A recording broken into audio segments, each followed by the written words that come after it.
The stock market is a great place to generate wealth, but before getting started, you have to understand a few basic terms. For instance, stock, share, and equity. They're all synonymous, all representing a partial ownership of a company. So if you buy stock in Apple or Singtel, you officially own a share of the company. Buy 1,000 shares in a company that offers 100,000 shares, and you own 1%.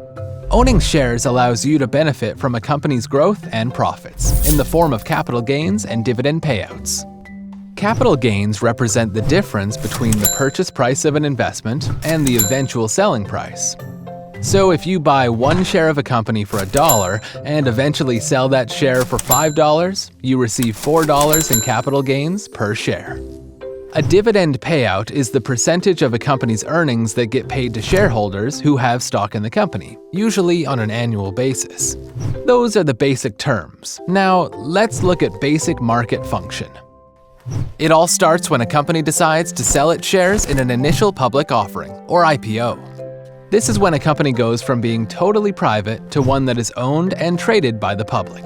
Once on the stock market or exchange, you can purchase stock in that company through a stockbroker, along with other companies also listed on a stock exchange. Which leads us to our next topic, how to choose which types of stocks to buy and trade. One way is to separate them by sectors, like financials, real estate, healthcare, technology, and so on. Another approach is to divide them based on the size of the companies, also known as market capitalization. On the low end are penny stocks, which are cheap, volatile, but offer high growth potential.